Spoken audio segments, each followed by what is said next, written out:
Guys, let me talk to you about what you can do to fix those packets. Because that was your first packets from semester 2 that I graded, and I graded them a little bit more specifically. It was the same grading rubric. So what I do when I go through them is I first start and I count the number of blank areas. And so those I dock off in my head. I don't like sitting like -10, -5, whatever. In general, you can guess. Speak outs are 50 points. The artist portrait is 50 points. Either 50-point sections or 30-point sections. Normally, if you kind of add it all up, it's about, let's see, there's 5 pages, and there's 250 points. So you would divide by 5, and you would get the number, in general, the number of points on the section. So, and it's not just missing blanks. It's also the quality of the work, number 1, the completeness of the work, number 2. So if you're only filling it out haphazardly, or it doesn't make sense, or you're copying something in the wrong box, those are all things that I'll either mark off or tabulate in my head. When you get the score at the top, then that's sort of a cumulative score, like I would be grading an essay. Meaning I wouldn't always give you every single point deduction. It's more like based on how like an essay would do, like a rubric of a 9 or something like that. So 250 is complete. 260 means you actually did it with quality, with the correct amount of quality, which is actually 10 points of extra credit. So if students are getting 260 out of 250, it's because I clearly have seen that you have not only completed the assignment, but you're doing so with a clarity and a completeness. Or a clarity and you clearly have comprehended an equality to the work. So that's something that I really want all of you to start aspiring to. When you start seeing 260s, you'll start feeling really good about yourself, because it means that you actually have taken pride in the packets as opposed to just sort of trying to get them done or work with a team, quote unquote, and getting just other people's stuff or copying from the textbook. Those things may get you points to get you through the week so you can do your fun social things, but chances are, or I should say, I'm guaranteeing, if that's the way you're approaching the class, the trajectory of semester 2, you will be headed in a really bad direction for the AP test. And it's really not about even my AP test. There's a cascade effect that happens. You as 9th graders have a very big task. You are tasking yourselves with the foundation, and also with the juniors and seniors. Don't want to leave you out as well. But you are tasked with laying a foundation for how you're going to perform in the routines and disciplines that you've created for yourself in your brain that will make it easier for you to do well in the future. So when you get into these habits, and same with juniors and seniors going off to college, you get into these habits in which you are expecting a certain amount of free time, expecting a certain amount of, I got just enough of it to get the point that I want, and I'm not going to do any more work because I don't really take pride in the things I'm learning. It's that kind of thing, and I know that you don't actually think that. You're not looking at the packet thinking, I'm going to not take pride in this. I understand where you're at and how you struggle and survive, etc., because you're learning new things.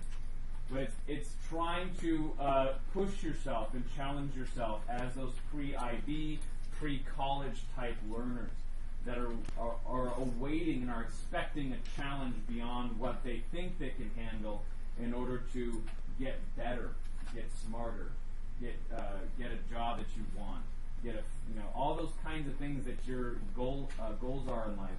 They start with your daily routine. So a couple of questions came out. Let me give you specifics, and then, do you want questions first, or do you want my specifics first? I had 2 people. Are they specific questions to the packet, or just general things? Specific to the packet. Okay, let me do the details first, and then if I don't cover it, then you can ask the question. Same with you, Lorraine, or is it just general? But it's part of the packet? No, it's not part of the packet. It's about a packet. Okay. Not my packet. Wait until after the details, and then you can ask me that question. And if you have other questions, either write them down or just ready to give me the thing. So real quick, some of the things that I noticed with this packet, I want to be clear on this. I won't do this every week, unless you want me to, and then you just raise your hand. Hey, can you tell me what happened with these packets. A couple of things that I noticed was not finishing I'll start with the thematic units. Because I know, for instance, with the technology, the art and technology thematic unit, we were covering things very generically. So I was covering ideas throughout history and giving you artworks that aren't necessarily in the Gardeners or aren't necessarily like works that you would have as your complete examples in your. They're one of the examples, but not all the examples that would be required to fill the space. So I didn't give you all the information. It was incomplete. In part because your task with all of the packet is to do your own investigation. So when I say art and technology, it's not just a thing where you're going to be copying notes, because I really should just give you my PowerPoint slide copied out for you to look at, if that's all that any of the packet actually is. I can't do that kind of work for you and expect it to get in your brain just by reading it. So what ends up happening is you'll need to start with my sections, make sure you do your questions to consider at the end or something like that in class, and maybe get some of your points of humanity down, so the points of sort of the human portrait. So what is it showing about what humans do in general regarding technology or whatever the theme is. And then you have to go either Google search art and technology, those phrases together, art history and technology, or you're going to use prior knowledge. So you're going to sit and engage yourself and go, okay, wait, what kinds of technology have we learned about? We learned about pendentives, we learned about arches, we learned about corbelling brickwork, we talked about different types of pigments, oil paints versus other types of like frescoes. Anything that has to do with the art making process that's innovated over time is technology. So then I go into the textbook or my previous notes and I look up these kinds of things. Oh yeah, what do I know about pendentives? Okay, that could be one of my examples of technology.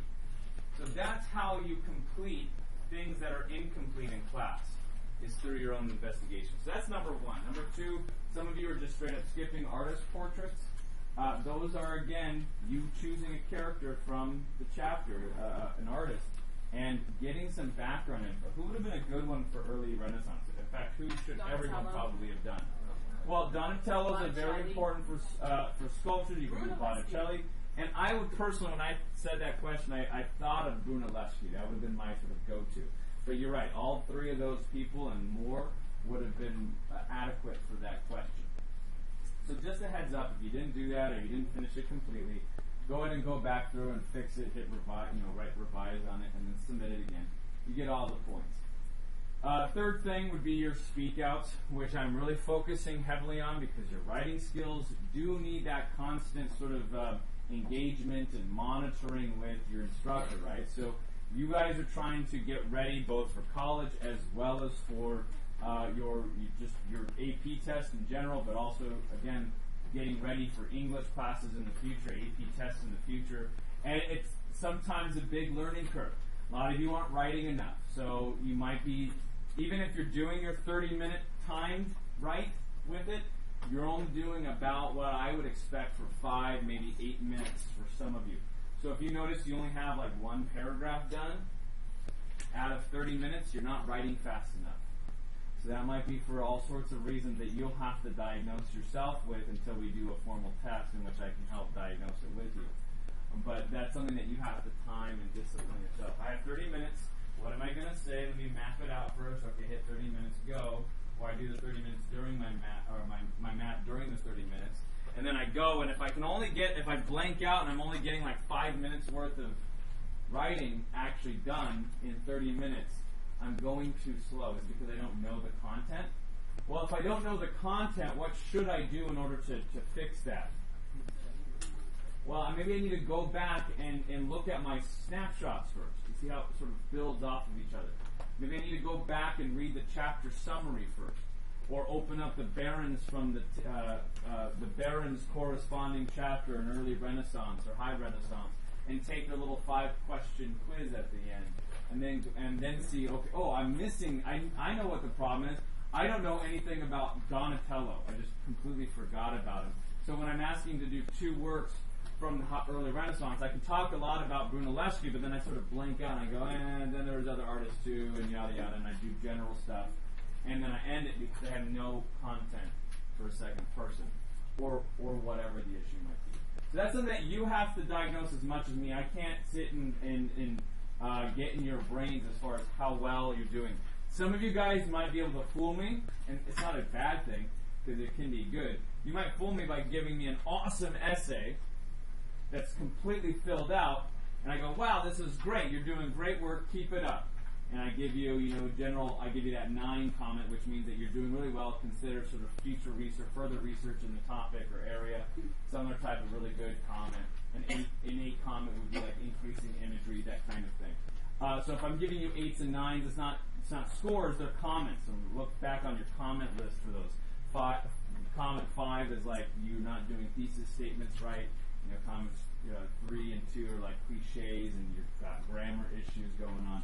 So they tend to kind of correspond with sophistication. But if you're doing great work, what's one way that you can kind of trick me with really, really good writing? Writing big. No, not writing big. I don't. That's true. But I don't accept it. I don't say that that's like good writing because it's just big and it fills the page. What might be one way you can trick me about your competency writing timed writes at home, and you have great, perfect, essays that you turn into me? How can that maybe be a bit misleading? Have the book right next to you, and then what else? Going on the internet while you're doing it, which is okay. I actually don't mind you doing these things. So you're trying to practice good writing no matter what. So even if it means you have to quote unquote cheat a little bit, that's the case. So that's one way you can maybe sort of deceive me in terms of how well you're writing. Yes. Yeah, you took like an hour. You had 2 hours to kill. Some of you have a lot of commitments outside of class, so you only have that 30 minutes, where some of you don't have any sports or anything, and your whole life is sort of like, all right, I'm going to pour it in to my academics. And so you can make these rocking. I had students. I always have about 5 students every year, and I never know who they are or how it works until the end, until they take the test, who I would think would get 4 or maybe a 5 if they're lucky on the test, because their packets are so beautiful and perfect, but that they end up getting 1s on the AP test. Because when they took the test, or when they did their speak out, they were just sort of, it was sort of like a sieve. You know what a sieve is? It's like one of those little like funneling things. It's like a funnel. Think about a funnel. And you pour it in for the moment, and it looks great when you're pouring it in, but does it ever retain anything? It just falls out the bottom. So as they're pouring out their essay, and okay, that's that thing. Okay, that's that thing. Apparently, it wasn't retained. Whatever it was, however they did it, it wasn't retained. So you need to find ways to retain it, to reflect on it. And maybe it was just a fluke and they did well for next year, and this was a good foundation for them. I don't know. I'm not judging them, but I am suggesting that you don't want to just be doing it for the sake of the grade. Okay? It's not good enough. It's good enough when you are passing tests and performing based on what you've known the whole semester. Okay, so that's number 3. So speak out. Look at your speak out right now. Does it have the components of a good essay? Does it have 3 paragraphs? Have you highlighted the artworks that you attributed inside of your essay? Look at that right now. If you haven't, go ahead and either underline them, or if you have your highlighter, do that now, because many of you are going to want to revise these. Okay, so let's do that now. Take about 30 seconds. Did I do that? Do I have 3 paragraphs? If I don't, that's what I need to maybe star on myself. Okay, I need to do a 3rd paragraph, circle that blank space and say, fill this in with a 2nd artwork, or with a 2nd paragraph connecting it to the prompt. It was your question. So your prompt and your thesis should be easily connected because you yourself were designing it from the old packet. So that's the 3rd thing, and I think the big thing for a lot of people, if you missed that completely because you didn't have time, I understand that, which is why I'm really encouraging you to not take each grade as a final, but to actually reinforce it and revise it. So fix it. Fix any work that you need to fix.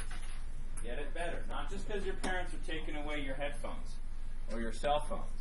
But because you know you want to save yourself $1,000 in college, or you want to be a part of ID and get a diploma that makes you exclusive on the West Coast regarding international communities. These are cool things that you can be a part of. So take ownership of it. If you're sort of skipping the details, like skipping over detail things, so I guess number 4 would be like, did you skip the art in transitions? Or are you just giving me like one word as opposed to an actual sentence? I don't need complete sentences, but I do need fragment notes that seem to fill the section with a real observation. So if you remember my Mona Lisa marks, I was very generic. I should say I had fragments and I used abbreviations. But each of my sentences, at least according to me, had some specific knowledge in them. So they actually had content. They weren't just generic words like, this dark. Okay, dark isn't good enough. I need to be specific if I'm talking about how it's different than high Renaissance work. Gold. Okay, people just kind of shouting out colors doesn't give you art in transition if I'm talking about Gothic to high Renaissance. What happened during the Gothic period that's different and similar to the early Renaissance? So those are things that you want to start becoming sophisticated on, because I'm going to be grading you more and more, rigorously with these packets. Okay, so I want to make sure that you are ready for that AP test. All right, so Dominic, did I answer any questions, or did you have a specific one? I did. Okay, Lorraine, did I answer your question, or no? Did you just... The International Gothic packet from second semester? International Gothic was part of first semester. I put that in that grade book for first semester. Yes. Early snapshots. Do you mark this down for the drawing? Yes. So if you're, it's not always. It's sort of hit or miss. So it's like it's more of an organic. I'm not sitting there going like, you got 3 points up. But when I look at the drawings, for instance, Sam, did you not do the drawings, and then do you see that you have some points off, or you feel like you had enough points? Okay. So what was your score at the top? Oh, you're not sure because you have other sections that you need to revise. Okay, that's fine. But yes, you want to make sure you have a drawing in that space. Now I know that feels like extraneous, or you feel like busy work, or maybe you don't feel like a good artist. But just to remind you that those, even if you're just doing stick figures, okay? It can be just silly stick figures with hearts and whatever, I don't know. How you normally draw when you're just kind of being silly and doodling. But it's supposed to be so that you're actually drawing and laying out the composition of the work. That way you have it's told me that you've done what with the work? Just on the baseline. Huh? Not just even analyze it, because that's what the marks can do, right? Why would I ask you to draw the work? Literally visualize, like, it's just showing me I looked at this artwork. I know it sounds silly, but again, it's part of that sieve thing that I'm trying to stop. Because if you just are reading what an artwork's about and then doing the marks with that, but not taking a time to look at the artwork, what could happen on the AP test that could hurt a student like that? Who didn't look at, imagine if you didn't look at imagine if there was no artworks that we looked at, and I just told you about Leonardo, and I wrote an attribution of one of the work that he did, and I described it fully and perfectly using only words. What could happen to you on the AP test that would hurt you if you never looked at art? You'll be able to recognize the work, but even still, let's even beyond that, what else could hurt you? Look for when it's an artwork that you what? Not that you know, because remember, if you were able to know the attributions to the work, it's great. But let's say it's an artwork you've never seen before. Like what was on that 10-minute time bright last week on Friday. You didn't actually see that work before in class, yet it asked you to talk about early Renaissance, connecting it into that artwork that gave you the attribution. You need to be able to analyze the principles of design within any artwork that you see from now on. To be able to tell me which movement you think it's from, even if you've never what? Even if you've never seen it before. So that's very, very important, all of those things. Any other questions before we continue with this? I don't mean to be all sober with it and sober-minded with your packets are the most important thing in your life. They're not. I get it. But you want to revise them, and that's a good thing that you have to look forward to if you didn't do well on them. Any questions? Cool. So look over your comment list. Some of you were asking about AP resources. If you have not already picked up a Barron's, I really recommend doing that. Okay, so get a Barron's, start that process. You will have a formal study sort of requirement from the Barron's specifically when we start getting closer to the test in May. So that will occur, but you can get more than a head start by just beginning the process of reviewing semester 1. Another thing that could help with AP sort of review and resourcing could be just going back and rereading the chapter summaries from the Gardeners. That's another way to just sort of, oh yeah, I remember that word. And then also not forgetting your survival, sort of the TOK resource, not TOK, confusing all my stuff. They have a survival guide too that they just had out. AP Art History resource page that I gave at the beginning of the year. If you don't have that, email me and I will send you the Dropbox link. It's also on the Dropbox, so tiny.cc/APAH has a folder called AP Review. And so there's an AP review, all the projects that go with the AP review, including special summary slides that give you all that information in sort of condensed form. And then that survival guide helps you with writing. So if you remember, it has descriptors on it, like your senses, how to use verbs and adjectives to create imagery. All of those good things should start making more sense to you than they did at the beginning of the year. All right?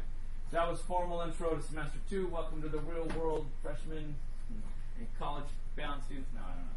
This is probably an easy class compared to some of the stuff that you've done. But it's a good intro to many people, and it's supposed to be fun for everyone else. And I wish I had more, upperclassmen too. It'd be a good mix of people and experiences. That way we can share it. You guys have what is the hardest class that you've taken, an AP class that you were able to do? Honors chem. So chemistry was pretty rough. How about a class that had like the hardest writing? Is it chem too? Did you have Gov? Okay, so AP government is really difficult. That's your senior year. So you haven't taken that test yet, but you know it's going to be hard, right? Because of the way that the sophistication of writing. I agree with that. Government for me was econ. It was pretty rough, and physics was rough, but for other reasons too. Sometimes it was about the teacher, not always about the content. All right, we left off with Michelangelo. Let's get back into our high Renaissance. We're in Italy. There's a passion and a desire. No, I don't know that goes with anything. Michelangelo was certainly passionate. He was devoted. That's kind of the main, maybe a good adjective to describe. Obsessed. Okay. Brooding. Michelangelo was a brooding artist. In part because he had been doing it for so long, and that was really all he liked to do. He always sort of had an identity as an artist. He wasn't good at grammar. He wasn't that Renaissance man in the way that Leonardo was a Renaissance man, did a bunch of stuff. Michelangelo wasn't a scientist in the same way that these guys. He wasn't good in parties like Raphael. All he was good at was what? Sculpting. When you say painting, no, he doesn't even think that. He did his paintings, remember, he's like, oh, this is a terrible painting. And they're like, no, Michelangelo is great, beautiful, give me your money. And he's like, okay, I'm going to paint you some more, but it's awful. So he's constantly going back and forth with this idea that he isn't a painter. But remember, I think I showed you, maybe not. There's a fight that Leonardo has with Michelangelo regarding the nature of their... Have I shown you that yet or no? They actually have a little cat fight, a Renaissance cat fight. I don't know how an Italian cat sounds. It's probably something like that. I don't know, something like that. All right. So, anyways, he's underneath Lorenzo Michelangelo. Wait. What? No. Lorenzo receives Michelangelo and Granacci, the two artists from the High Renaissance, with Ghirlandaio, our his apprentice community. So he is returned to his father's house when Lorenzo dies, that is, Ghirlandaio dies, and that's when he moves to Venice.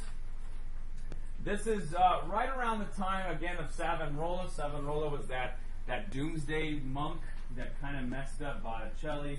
It sort of changed the landscape and forced people back into less accesses of immoral living, back into devotion and piety, but it had been, of course, irreversibly on course to include classicism in its content. So Botticelli renounces his pagan paintings, but the Pope that comes out of it, Julius II, will use beautiful nude models and things to be put into the holiest space. Have you ever thought about that? That there's essentially the most holy space to the Christian church, the Roman Catholic Church, is basically just a big a bunch of naked people floating all around. But this is the contribution of the Renaissance, and Michelangelo in particular. It is discovered, so this is interesting because this artwork here, it kind of looks like a Greek work, doesn't it? And complete with sort of a broken arm and sort of eroded features. Do you notice that? Yeah. This work is not ancient, and it's Michelangelo. And it wasn't destroyed on accident, it was destroyed on purpose as a scam, as a forgery. So Michelangelo here is actually producing a forgery of an ancient artifact. When people saw this, they were very impressed. So it wasn't, it was kind of broken. It was like, how much do you want for this ancient, priceless work of art from the Greeks or from the Romans? Michelangelo said, I just made this. And so it was pretty impressive. So he's discovered in Rome actually through this interesting sort of forgery scam thing that he was doing, in which he was trying to scam off these ancient artifacts. So kind of a fun fact about Michelangelo, he's a scammer. Con artist in the beginning. Yes? Yes, ma'am. I'm actually not sure what the name of this work is, so if someone wants to look that up, they can. You type in Michelangelo sort of scam or forgery or something like that. Might also be in your garden. So to take a step back then and to see what Michelangelo does to produce his sculptures, he has a particular philosophy. Again, it comes back down to that fancy word, Neo-Platonism. Neo-Platonism, again, the root word for that is what? Well, that's the prefix, neo. But what is the root word? Like you've got plates. Close. Add one more letter to the plate. Plato.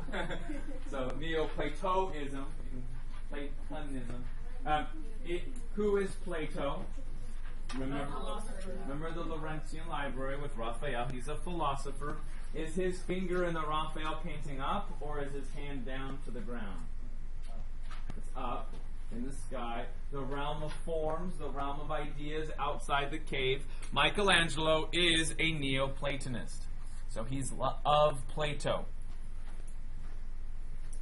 Which means that his sculptures are going to take on a feel of being sort of released from the prison, the shackles of the physical world. Now, you see this philosophy represented in a work such as this, which is an unfinished sort of slave nude modeling type of exercise in which he's sculpting out of this unfinished Carrara stone. Well, how might this represent a philosophy of Neoplatonism? Take a guess. I know it's kind of hard. I just strung together some difficult words.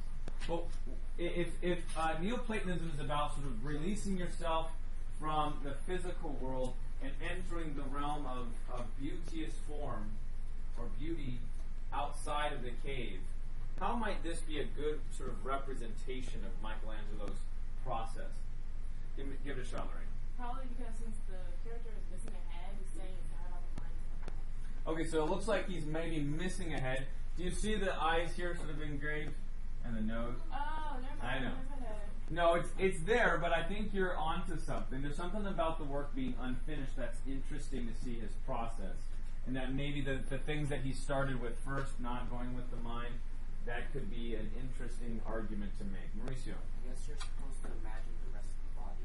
Okay, so you're imagining the rest of the body. So I'm going to take what you said. I'm going to actually apply it to Michelangelo. So there is a story of Michelangelo sitting in front of a Carrara stone, and he was going to the stone it was at a quarry. He was there every day for about an hour or 2 or 3, depending on how much time he was spending. He was concentrating the whole time, and people would come up to him after a while of seeing this over the course of maybe a year, going, not buying the stone, just watching it there, and they'd ask him, "Hey, Michelangelo, what are you doing?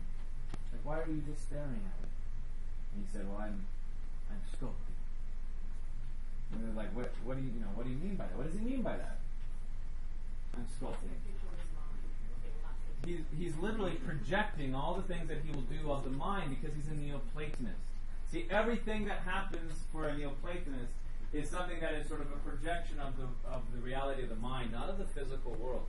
And in fact, when he's taking apart the stone, it's not about him creating anything. It's about him unshackling it from its prison. Does that make sense? Think about this: a large block of stone. I don't have a good example. This rock. Where's a rock at? Do I have a rock in here? Give me a rock. I don't think I have any rocks. Does anyone have any rocks? Shoot, I don't have a cool object lesson. Maybe something like this I can use. One of these is unfinished. Here we go. Let's say that this is a unfinished. Okay, so this was finished, but this is sort of a mock psychotic figure. Yes. Are we ever going to do that? It's the Cupid by Michelangelo. Thank you for that. So that's the name of the work that was the Roman forgery. Yes. So these artists like Donatello, Michelangelo, they like the celebrities of their time. Yes. They would. Yes. So back then, that's what made art was like. Amongst higher life, they were celebrities. Yeah. So like what? Let me finish my thought, and then you can go into that thing. So, hold on. I have an object lesson. Behold, the stone. So this stone contains the best artwork that's ever been created inside of here. It's inside. It's the most beautiful, perfect. It's got contrapposto. It's got the most beautiful figure in it. It's just perfect. Okay. Now, do you believe me? It has it in there. All I need to do is release it. Because God has already made the most perfect statue right in this stone. What is it? Really? Everybody comes back to SpongeBob. And I know nothing. Please, Regan, tell me what's going on with that. Reagan. What? Shut up. Yeah. Yeah. He makes like And it all falls. Yeah. So that's actually a good point. In cartoons, you'll see that happen sometimes where they just like one chisel, and then the whole thing will fall apart. It's like this perfect, statue. That's a fun, yeah. So that's actually Neo-Platonism. So if that's how you remember it, that's how you remember. Remember it, right? SpongeBob. Neo-Platonism equals SpongeBob. The one chisel, and the perfect statue's there, right? So that's what you're trying to remember. Now, Michelangelo is all about trying to take the form outside of the unfinished stone. So you can kind of see that in this process. It almost looks like the character's trying to take all that crappy stone that doesn't mean anything off, the meaningless stone, in order to shake it off and become this great thing that God has already designed. That's the key phrase about it being Neo-Platonism. It's Christian Platonism. God has created the artwork. I'm just releasing it for people to see. And it's this sort of almost Zen-like adherence to a philosophy that allows Michelangelo to be in the zone. Because if you believed strongly that God had created something in a stone and you were tasked with taking it out, would you ever stop? I'd be afraid. You would have to, right? That's like your job. So he almost had this sort of concentration with it that goes along with it. Along with that then came, because of that concentration, he's not focused on slavery to mathematics. He's interested in the beauty, in the form, in proportion with itself. So he's looking at the whole thing and saying what's beautiful, not necessarily what is perfectly polycletan in nature. So you just kind of know that little bit divergence from the Greco-Roman world. But we know the Greeks also were not slaves to mathematics. Man was the measure of all things, not slaves to their measurements. Yes? I remember I was told a story where like this old man could like carve lines out of rocks. Okay. And so a young man tried to learn how to do that. Okay. Didn't know how to do it. And the man was like, you can't be me, so you have to find your own animal to bring out of the rock and release it. And like he started making bears. Good. So that would be a great story if you needed to remember Neo-Platonism. Trying to release animals from rocks. Probably a good Native American tale. What time did we get out today? Okay, so we got a couple minutes to finish.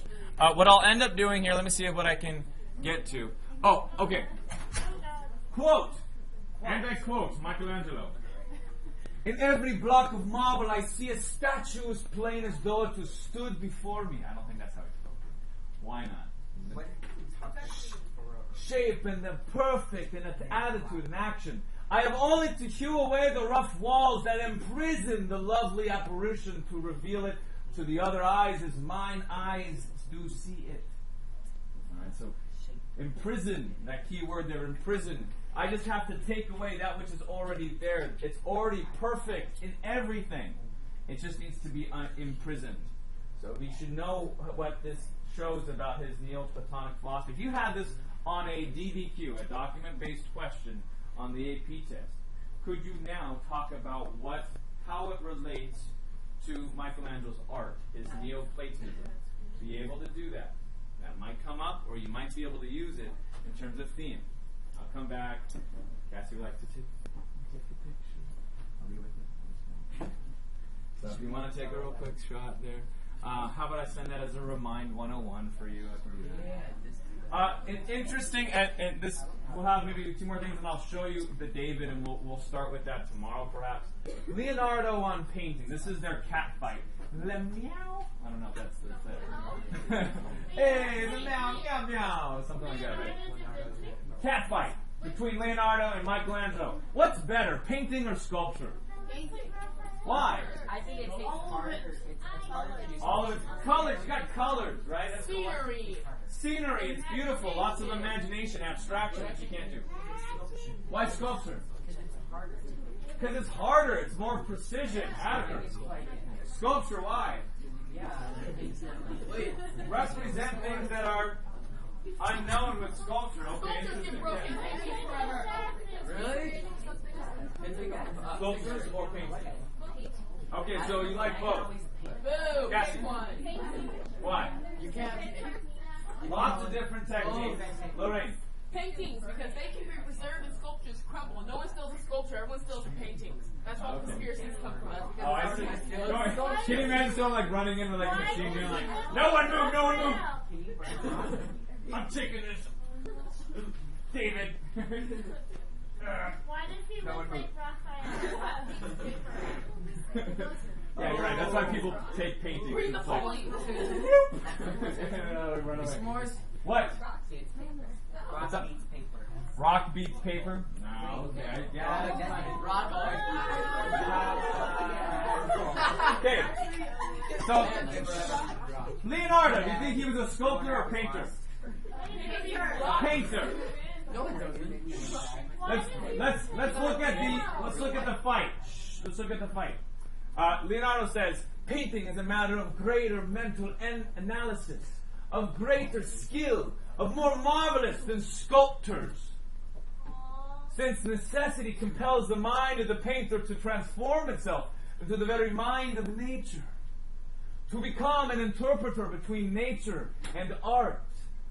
Painting justifies by reference to nature the reasons of the pictures which follows its laws.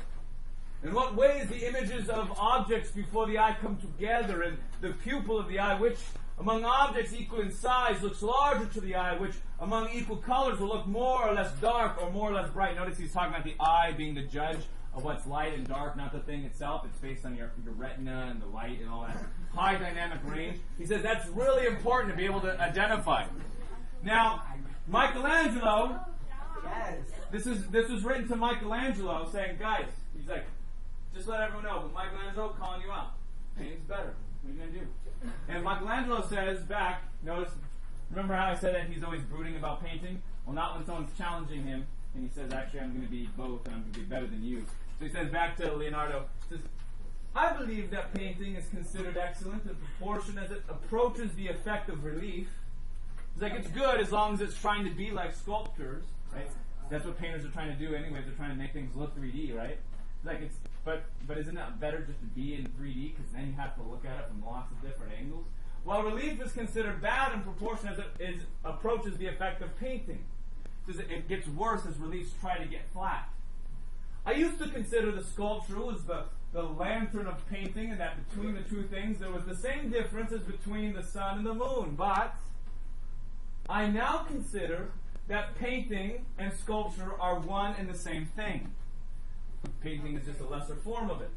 Suffice that, since one and the other, that is to say both the painting and the sculpture, proceed from the same faculty, that is my brain and my skill, it would be easy alone it would be easy matter to establish harmony between them until that such disputes, that is your stupid fighting, go away.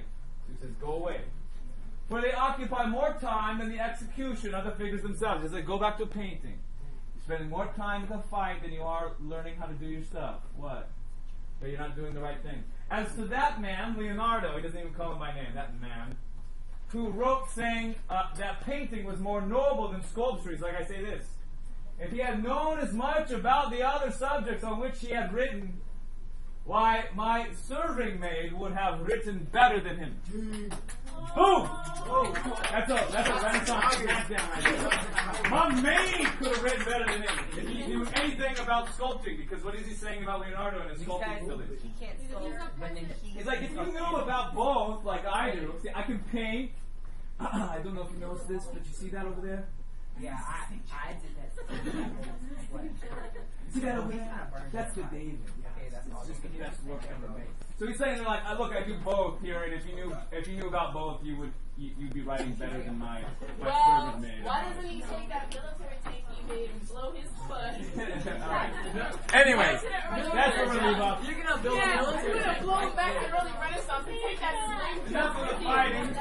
No, you must have a Socratic seminar on it. You must have a Socratic seminar. Someone dress up as Jesus, Michelangelo. We should. Yeah, that would be a good Socratic seminar topic. Which is better, painting? Which is better, painting or sculpture? Well, We have to focus on our. you can paint sculpture next time. We'll learn about Michelangelo's Pieta tomorrow. Pieta. Nothing to laugh about. It's actually kind of sad thing. It's about a dead Jesus in his mom's arms. You guys are like, Pieta? That's so stupid. I was like, what's that word? It sounds like PETA. See you guys.